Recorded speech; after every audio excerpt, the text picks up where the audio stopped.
fait-il pour trouver des dialogues aussi piquants, aussi vivants, aussi sympas, toujours bien interprétés évidemment par cette bande de joyeux lurons qu'on connaît et qu'on connaît aussi dans d'autres cas, dans d'autres films très durs, très touchants aussi. Donc je trouve ces acteurs exceptionnels aussi de pouvoir s'adapter à des scénarios aussi divers et variés. Et je remercie beaucoup le scénariste qui m'avait beaucoup touché la première fois dans le film qu'elle avait tourné sur Bali, Toute la beauté du monde. Voilà, c'est par ce film-là que vous m'avez touché. Sur le plan Le cœur des hommes, le premier était déjà excellent. Le deuxième, on n'a pas pu s'empêcher de le voir.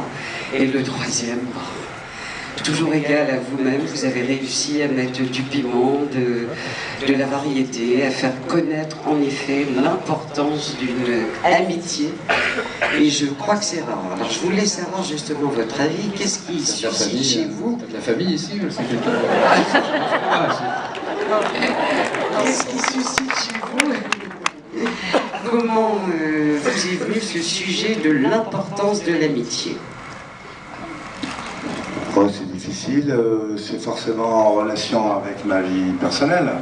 Je suis célibataire depuis 30 ans, donc j'ai du temps pour mes amis, et c'est vrai que j'aime qu'entre amis on se dise des vraies choses, même si on rigole et qu'on boit les coups. Et donc c'était un sujet quand même assez naturel pour moi. Et puis j'ai aimé tellement de films quand j'avais 20 ans, qui parlaient de ça, que ce soit les films d'Yves Robert, les films de Sauté. Et au moment où on a fait Le cœur des hommes 1, ça faisait longtemps qu'il n'y avait pas eu un film sur l'amitié.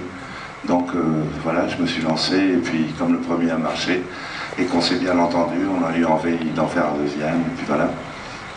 Donc, et merci pour tout ce que vous avez dit. On a entendu dire que c'était vraiment le dernier.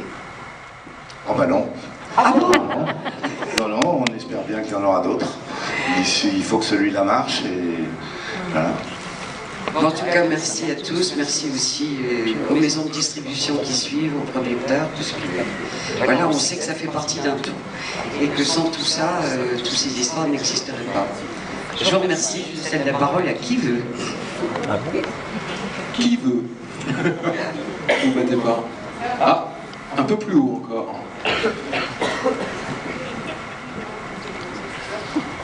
Bonsoir. Merci. Bonsoir. Moi, je m'appelle Caroline. Et Je m'appelle Bernard. Et je suis tout à fait d'accord avec madame qui vient juste de parler.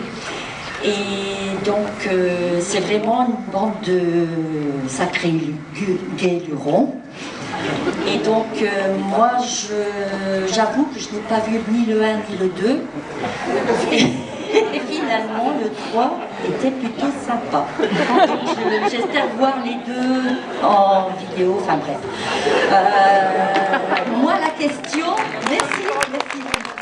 Mais c'était pas ma question exactement, c'était quand vous étiez en train de courir dans le parc, je crois avoir reconnu le parc, mais j'ai un doute et je voudrais que vous me disiez exactement si c'était le parc des Buttes-Chaumont à Paris. Non. Ah, très bien. C'est le parc Monceau. Le parc des Buttes-Chaumont, il a beaucoup de relief, ça monte et ça descend. Bah oui, le parc Monceau est plat. Fallait mieux regarder. Et donc, bon, l'histoire, c'est vrai que l'amitié, c'est super important. Et cette amitié de 30 ans qui dure, bah, c'est une vraie amitié en fait. Parce que l'amitié, c'est jusqu'à la mort. Voilà. Et je vous remercie encore plus. Excellent. Merci. C'est vive l'amitié.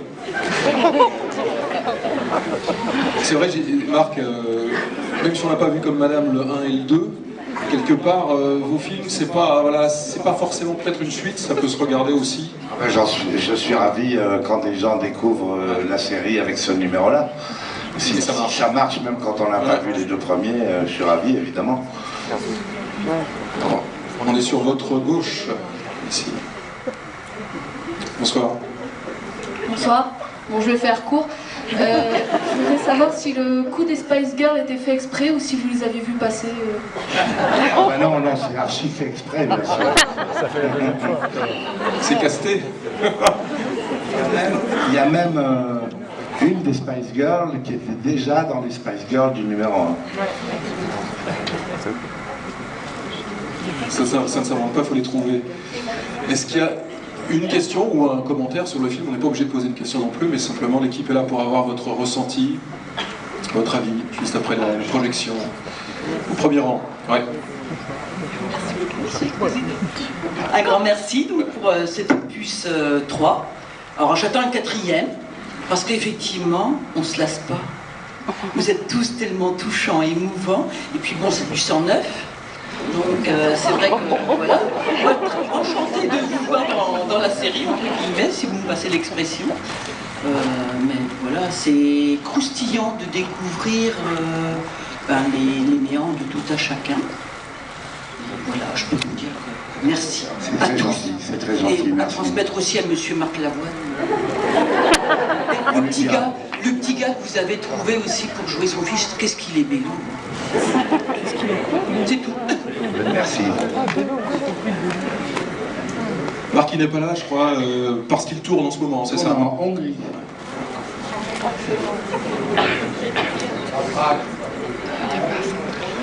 Une question? C'est la République tchèque, hein, c'est pas normal.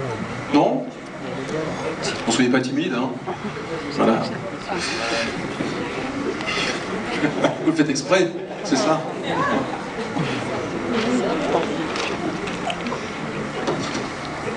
Bonsoir. C'est à vous, un perdu. Et en plus, il faut une deuxième paire de lunettes. Bonsoir. Déjà, un grand merci pour ce 3e film qu'on aime toujours autant. Je voulais savoir si les rôles que vous jouez étaient des rôles de composition ou si c'était un peu fidèle à votre vie. Enfin, pas qu'en termes de fidélité, mais en termes d'amitié. Est-ce que vous avez aussi... est-ce que vous vivez ça tous les jours ou est-ce que c'est un rôle que vous jouez? Bernard va répondre parce que c'est assez fidèle en fait, assez court en tout cas féminin. Vas-y, commence. Chut, bon. Aïe, aïe, aïe. Oui, c'est toujours dit, mais j'aime bien quand Jean-Pierre en parle. Je trouve ça tellement profond, tellement... Non mais, c'est à savoir qui on est vraiment, cette histoire. Non? Qu'est-ce que t'en penses? Moi, c'est très embêtant parce que franchement, savoir quelle est la part du personnage, de ce que je suis, oui, je vois des choses dans lesquelles je me reconnais pas, mais de là à ce que ça me demande... Si, ça m'a demandé un effort pour certaines choses quand même. Mais bon. À peine. Mais c'est très difficile de savoir voilà, où la part du personnage est. Pardon de répondre pour eux, mais forcément au numéro 3, les rôles sont nourris du fait que je les connais. Donc plus on avance dans la série, plus les rôles leur ressemblent. Déjà c'était quand même assez le cas au début. C'est quand même aucun n'est dans un contre-emploi et joue un personnage qui est à 10 km de lui. Donc évidemment, au fil des films, il s'en rapproche encore plus. Sauf Lavoine, oui. Mais même lui, il se rapproche puisqu'il est de moins en moins fidèle, alors que Marc ne l'est pas du tout. Donc finalement, on va faire les hommes numéro 5 qui se rejoindront totalement. Et donc on peut dire qu'il y a une vraie amitié qui s'est créée au fil des films. Absolument, absolument. Mais Jean-Pierre explique ça dans le making-of du film, où il dit que quand même, de jouer ensemble, c'est une aventure forte, c'est des émotions partagées, c'est plus fort que de jouer à la belote. Si vous voulez. Ils vivent un truc qui relève à la fois de la vie privée, du travail, des émotions. Et donc, quand ça fonctionne, oui, je crois qu'ils ont été... puisqu'on discutait avec Bernard dans les versions précédentes, où il me disait, est-ce qu'ils ne deviennent pas amis trop vite dans le film? Et je disais, bon, bah, à notre âge, ça va vite ou ça ne va pas, quoi. Et en fait, dans la vie, ils sont devenus amis beaucoup plus vite que dans le film. On est partis tous les 5 à Cabourg pour faire des lectures du film, ils ne se connaissaient pas. Et à la fin du week-end, ils étaient potes comme s'ils avaient fait les 2 épisodes précédents ensemble. Bon, ça c'est un petit miracle aussi. Il faut beaucoup de chance pour qu'un film soit réussi et il y a cette chance-là. Je tiens à préciser aussi que ça tient à la personnalité de Marc, Jean-Pierre et Bernard, qui sont quand même tous les trois des garçons gentils, bienveillants, ouverts. Non mais c'est vrai, il y a beaucoup d'acteurs qui ne sont pas si faciles que ça. Et si Eric a pu à ce point-là vite se fondre, c'est qu'il est tombé sur 3 bonbons qui étaient contents qu'ils viennent avec eux. Donc...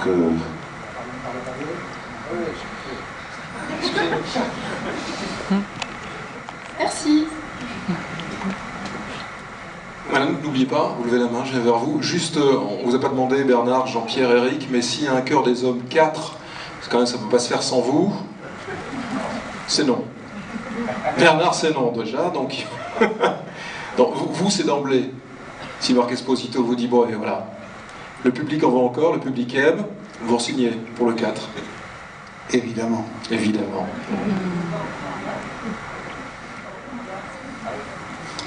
Vous avez raison, normalement le 4 il commence comme ça. On est de nouveau tout en haut. Bonsoir. Bonsoir, alors moi je m'appelle Justine, bonsoir tous les 4. Je suis un peu émue parce que vous êtes un réalisateur que j'aime beaucoup, Monsieur Esposito. Vous avez tapi le mur de ma chambre pendant des années avec votre affiche du cœur des hommes.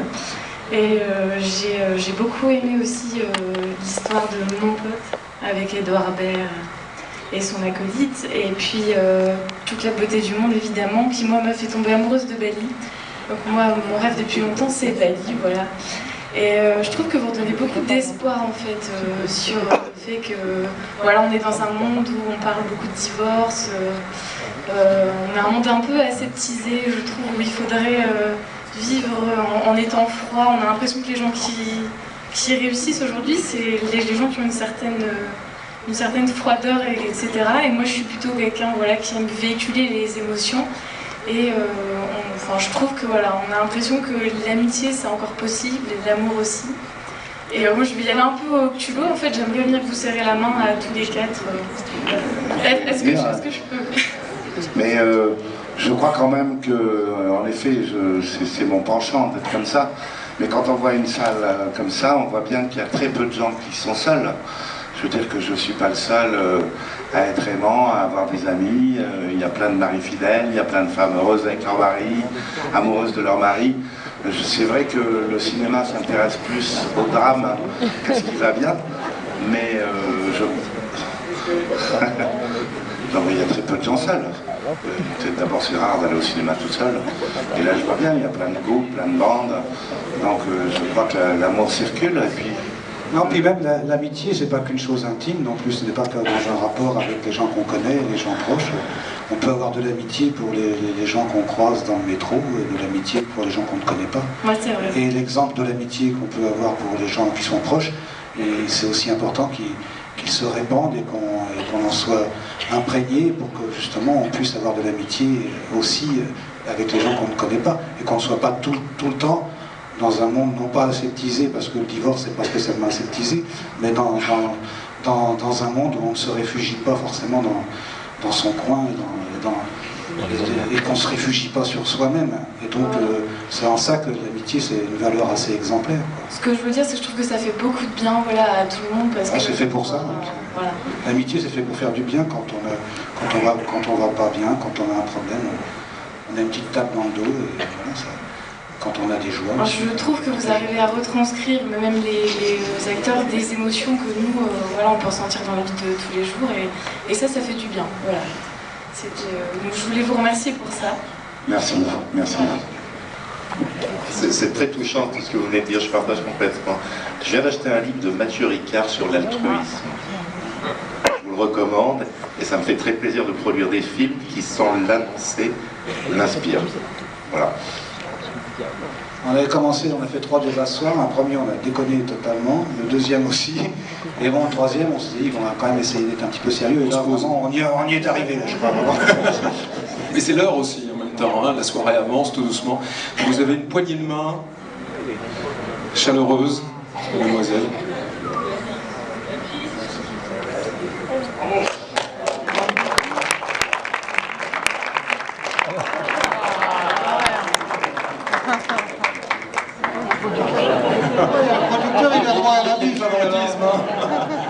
voit l'échelon dans le cinéma quand même. Hein. Acteur, réalisateur, producteur. Ah voilà. C'est mieux. C'est chouette, hein.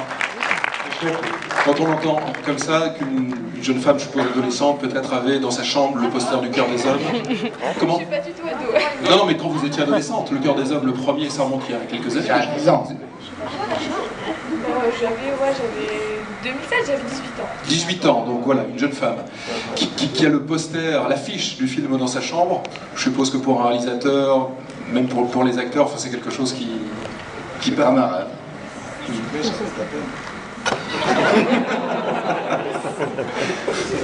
Ici, bonsoir.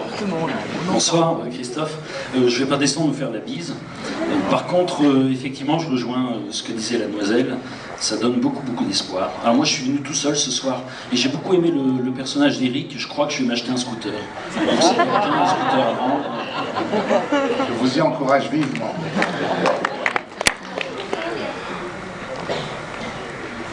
Question? Réaction? On joue action, réaction là-bas.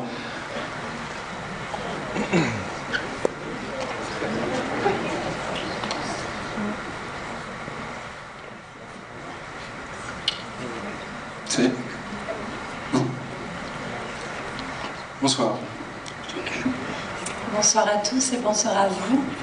Donc on connaît vos talents depuis longtemps d'acteurs, on a eu le plaisir des yeux, mais on sait aussi que vous avez aussi des talents de chanteur, où on a eu le plaisir d'entendre quelques notes. Donc après le plaisir des yeux, est-ce que c'est possible d'avoir le plaisir des oreilles encore une fois? Je ne cite pas la chanson. Ça fait des semaines qu'on répète pour ça. Ah, on va y arriver. On a deux. On a deux. Quand même. Stand by you. Non, c'est Seigneur, non. Allez, Il n'y a pas Marc, c'est ça. C'est quand même, on a quand même on a un leader.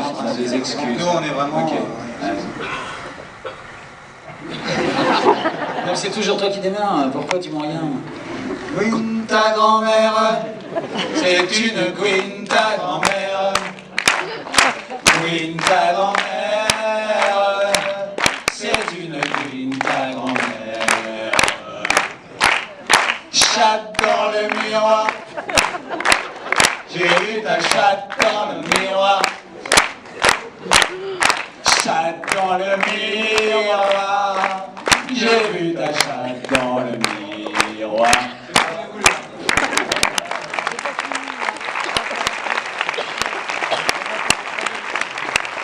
Dans la flaque d'eau.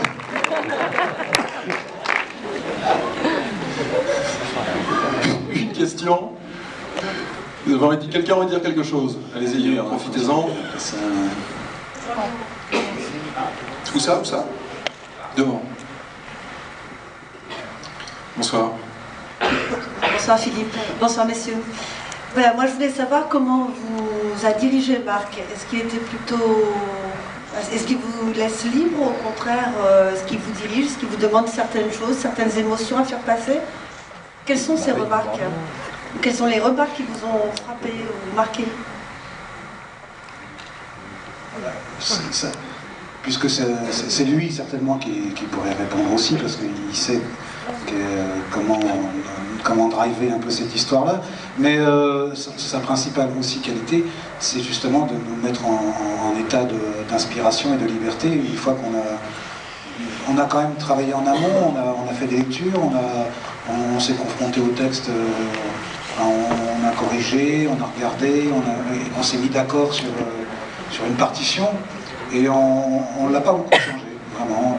Le tournage est souvent assez fidèle avec le texte, il n'y a pas d'improvisation, pas de choses comme ça.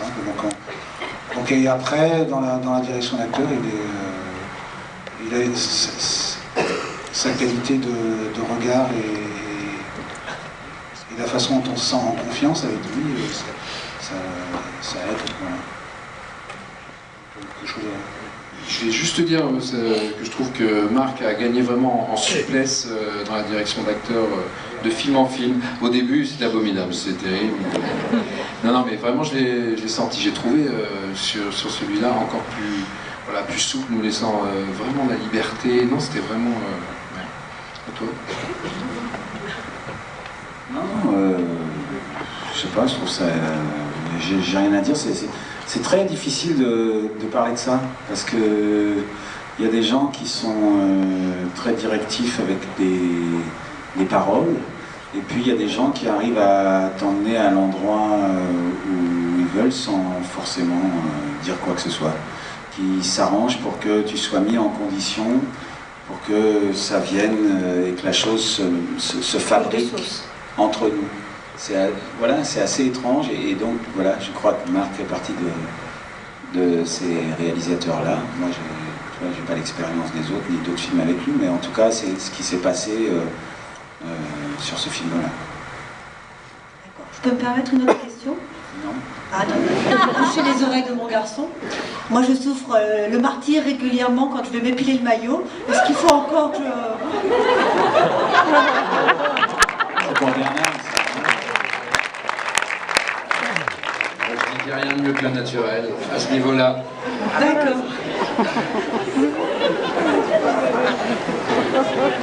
C'est une question existentielle, on se demandait finalement alors, donc, au naturel.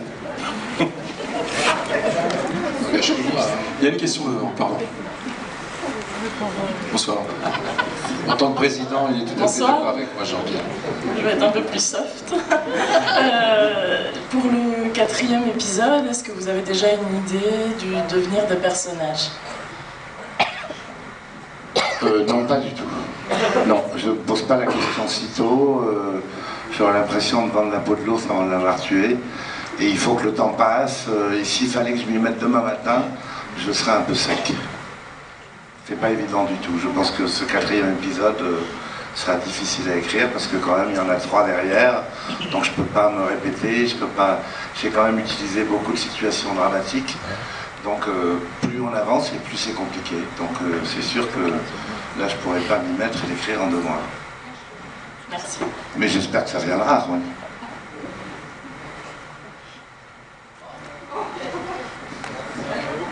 Ça fait partie des choses interdites.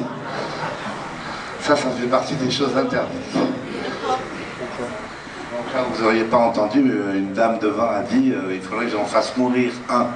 Et je disais que ça fait partie des choses qui sont interdites. Aucun personnage ne mourra dans le film avant de mourir dans la vie.